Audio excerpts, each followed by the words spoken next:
हाँ तो भाई प्रश्नावली 1.2 का आज हम लोग हल करेंगे। जो भी है क्वेश्चन प्रश्नावली 1.1 में सारे क्वेश्चनों का हम लोग हल करेंगे और बेसिक तरीक़ा से करेंगे और जीरो से समझने का प्रयास करेंगे, ठीक है।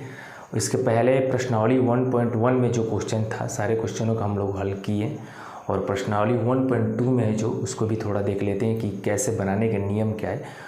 और बनाने का नियम कुछ अलग नहीं होता है, आप जितना बार रिपीट करेंगे उसको रिवीजन करेंगे वो क्लियर होता चलेगा, ठीक है। तो चलते हैं क्वेश्चन पे देख लेते हैं भाई। क्वेश्चन बोल रहा है निम्नलिखित संख्याओं के अभाज्य गुणनखंडों के गुणनफल के रूप में व्यक्त कीजिए, ठीक है। क्वेश्चन नंबर पहला जो है 140 दिया है, बोल रहा है ना कि अभाज्य गुणनखंडों के गुणनफल के रूप में व्यक्त कीजिए। तो हम लोग हल सबसे पहले यहाँ पे क्या लिखेंगे, हल, ठीक है। पहला चरण यही होता है हल। उसके बाद 140 को अभाज्य गुणनखंड के रूप में एलसीएम निकालेंगे, ठीक है। बोला है ना अभाज्य गुणनखंडों के गुणनफल के रूप में व्यक्त कीजिए, तो एलसीएम निकालेंगे और इकाई अंक, नोट पॉइंट है इकाई अंक, इकाई अंक के स्थान पर, इकाई अंक के स्थान पर ठीक ना, इकाई अंक के स्थान पर 0, 2, 4, 6, 8 यदि रहता है ना तो संख्या क्या 2 से विभाजित हो जाती है। ये बहुत बेसिक रूल है लेकिन पता होना चाहिए, ठीक है। 0 से बिल्कुल बताएंगे। तो 140 है, ठीक है, देख लेते हैं। 2 से तो जाएगा ना क्योंकि नियम यही बोला है। तो 70 दूनी के 140, ठीक है। और ये हो जाएगा 2 से फिर जाएगा 35 दूनी का 70 और ये 5 हो गया ना। तो इकाई अंक के स्थान पर यदि 0 या 5 रहे ना, इकाई अंक के स्थान पर, ठीक है, इकाई अंक के स्थान पर 0 या 5, उस संख्या जो होगी वो संख्या क्या होगी, वो संख्या 5 से कट जाएगी, ठीक ना, कट जाएगी। 0 या 5 रहेगा। इकाई अंक कहने का मतलब कि ये 225 है ना, इसके इकाई इधर से गिनेंगे तो इकाई अंक के स्थान पर 5 है, ये संख्या 5 से पूर्णतः कटेगी। और यही 20 है ना, इसके इकाई अंक के स्थान पर 0 है तो ये भी संख्या 5 से कटेगी। मैं ये बताना चाहता हूँ, ठीक है मेरे भाई। और आप भी इसको समझ रहे होंगे, बेसिक है लेकिन थोड़ा मैं सोचा बता ही दूँ, ठीक ना, क्लियर है। और यहाँ पे 35 है तो 5 से जाएगा, 5 7 35। अब क्या करना है, अभाज्य गुणनखंडों के गुणनफल के रूप में व्यक्त कीजिए। तो यहाँ पे लिखेंगे 140, ठीक ना, 140 और 2 गुणे 2 गुणे 5 और गुणे 7, यही है ना। ये 2 गुणे 2 2 बार आ रहा है तो इसको क्या लिख सकते हैं, 2 का स्क्वायर 5 गुणे 7, 2 दूनी के 4 और इसको भी करेंगे तो 2 दूनी के 4, ये इसका राइट आंसर हो जाएगा, ठीक ना। बिल्कुल बेसिक है, मैं यही बोलता हूँ कि आप लोग कंटिन्यू मेरे साथ बने रहिए, बिल्कुल बेसिक है। 10th क्लास मैथ उतना हार्ड नहीं है जितना आप समझते हैं, बस आपको टाइम देना है और रिवीजन करते रहना है। जो भी आप पढ़ रहे उसको रिवीजन कीजिए। 75% ना, 75% बोर्ड में बिल्कुल आसान है लाना। बोर्ड एग्जाम में 75% हम क्रैक करवाएंगे, वादा है मेरा। लेकिन आपको मेरे साथ रहना है, बिल्कुल क्रैक होगा। 75% तो आएगा, इससे अधिक भी आ सकता है यदि आप थोड़ा सा और मेहनत अधिक करेंगे तो ये पहला हमारा क्वेश्चन हल हो गया, सॉल्व हो गया। आप लोग समझ गए। इकाई अंक के स्थान पर 0, 2, 4, 6, 8 रहेगा और संख्या 2 से कट जाएगी, ठीक ना। एग्जाम्पल के तौर पे देखते हैं 25, इसका नियम क्या बताया था, इकाई अंक के स्थान पर 5 रहेगा तो ये 5 है ना, 5 से कट जाएगा, 5 25। बोलोगे तो सबको पता है, ठीक है भाई। 625 को देखते हैं, 625 को देखते हैं, क्या ये 5 से कटेगा। नियम में बोला है इकाई अंक के स्थान पर 0 या 5 रहे वो संख्या क्या होगी, 5 से कटेगी, ठीक ना। तो यहाँ पे देख लेते हैं, 5 एकम 5 और ये इधर एक कैरी दे देगा, 12 हो जाएगा, 5 दूनी का 10, 10 दो 12, 5 25, कट गया ना। बोला था बिल्कुल, मतलब जो बोला है ना वो बिल्कुल होगा ही होगा, क्योंकि नियम बोल रहा है, हम नहीं बोल रहे हैं, नियम से चल रहे हैं मेरे भाई।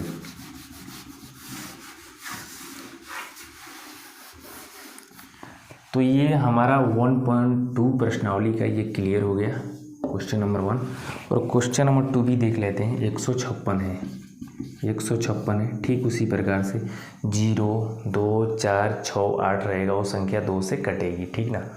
तो फिर इसको 2 से लेके चलते हैं। 7 दूनी का 14, 1 15, इधर एक कैरी दे देगा, 16 हो जाएगा। 8 दूनी का 16, फिर 2 से जाएगा ये। 8 7 15, 3 से भी जा सकता है, लेकिन 2 से लेके चलेंगे, ठीक ना।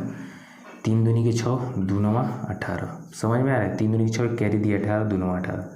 अब ये 3 से जाएगा, 9 3 12, क्योंकि समझ में 9 3 12 है। अभी यहाँ पे भी थोड़ा एक नियम देख लो, 3 से कटने का नियम क्या होता है। 3 से विभाजित, विभाजित कब होगा भाई, कब होगा, है ना। समझ में नहीं आता है। जब संख्याओं का योग, ये 39 है ना, इसका योग 3 से विभाजित हो जाए, संख्याओं का योग 3 से विभाजित हो जाए, विभाजित हो जाए, वो संख्या 3 से कट जाएगी। संख्याओं का योग, संख्याओं का योग, यहाँ पे मैं लिख दे रहा हूँ संख्याओं का योग, संख्याओं का योग, समझ रहे हो, संख्याओं का योग मैं घेर दे रहा हूँ। एग्जाम्पल इसका 3 और 9 है, मतलब 39, इसका योग देखते हैं। 3 + 9 कितना हो जाएगा, 12। क्या ये संख्या 3 से कट रही है, 3 चौके 12, हाँ कट रही है, योग कट रहा है ना, ये भी संख्या कटेगी। देखो कैसे, 3 एकम 3, 3 9, 33 39 होता है ना, कट गया ना। नियम बिल्कुल परफेक्ट है और बिल्कुल नियम से ही चलना है, ठीक ना। तो देख लेते हैं आगे, ये भी समझ में आ गया। तो 33 39 हो जाएगा। फिर इसको लिखेंगे 156, और यहाँ पे हल तो लिखना ही है, किसी भी कंडीशन में हल लिख कर चलना है। 156 क्या लिख सकते हैं, 2 × 2 3 × 13, है ना। ये डबल 2 बार है तो इसको स्क्वायर चढ़ा सकते हैं, × 3 × 13, इसका क्या हो जाएगा, आंसर हो जाएगा मेरे भाई, आंसर हो जाएगा मेरे भाई। आप लोग इसे देख लेना, क्योंकि देखो मैं ये भी नहीं बोलता हूँ कि बिल्कुल शून्य है, शून्य से थोड़ा सा हार्ड है प्रश्नावली 1.2, लेकिन उतना भी हार्ड नहीं है मेरे भाई। आप लोग टाइम दीजिएगा ना, बिल्कुल अच्छे से क्लियर होगा। और 75% गारंटी और दावे के साथ बोल रहे हैं, हम दिलाएंगे 10th क्लास में, कोई ज़्यादा टफ नहीं है। तो क्वेश्चन नंबर 2 1 2 हल हो गया, और 3 पे देखते हैं। सेम वही कंडीशन, हम क्या समझाएंगे, एक समझा दिए ना आपको, उसी तरह बनाना है यार। क्या आप लोग आगे कर लीजिएगा तो बहुत ही बढ़िया है, लेकिन सेम इसी तरह चलना है। मेरा मानना ये नहीं कि मैं टोटल क्वेश्चन आप लोगों को बताऊँ, आप लोग खुद समझ के बनाइए। नहीं समझ में आ रहा है आप कमेंट कीजिए कि ये क्वेश्चन मुझे समझ में नहीं आ रहा है मेरा भाई, उस क्वेश्चन को हम हल करेंगे। लेकिन मेरा प्रयास ये रहेगा कि सीरियल से चला जाए, लेकिन आप लोग मेहनत करेंगे मेरे साथ तो बहुत मुझे बढ़िया लगेगा। और शायद यही कमी रह गया है कि आजकल के जो भी हमारे भाई स्टूडेंट हैं वो मेहनत नहीं करना चाहते हैं। तो पॉसिबल नहीं है ना, नंबर लाना पॉसिबल नहीं है, क्योंकि उसके लिए ना मेहनत करना पड़ता है नंबर के लिए।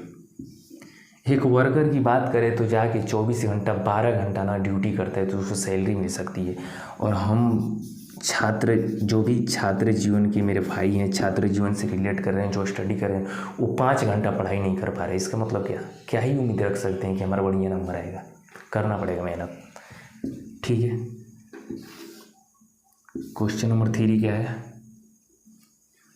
38 25 यानी 3825, 3825, इकाई दाई सैकड़ा हज़ार, 3825 देख लेते हैं। बोले इकाई स्थान पर 5 है, यानी ये संख्या 5 से कटेगी।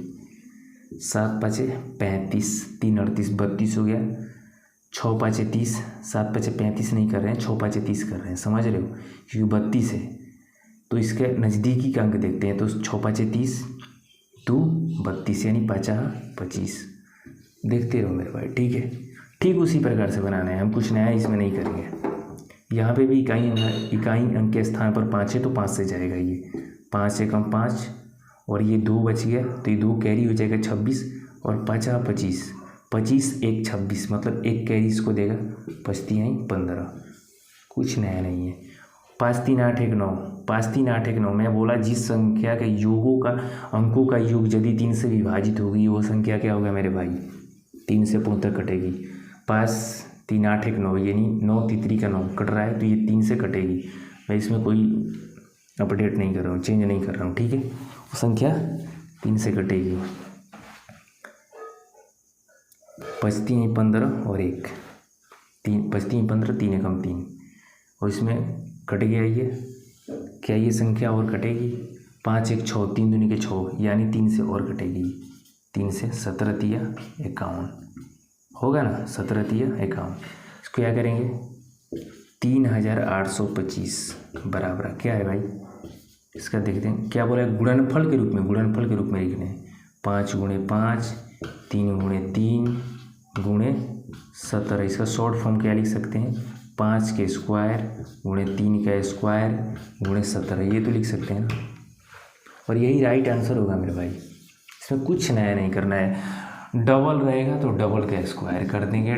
3 में रहेगा 3 गुणे 3, इसको हम क्यूब कर देंगे। यही ना करना है, बस ज़्यादा कुछ नहीं करना है। आप लोग देख लीजिए, स्क्रीनशॉट ले लीजिए, क्योंकि डिजिटल बोर्ड नहीं है। एक बार चला गया फिर दोबारा नहीं आएगा। आप लोग स्क्रीनशॉट ले लीजिए।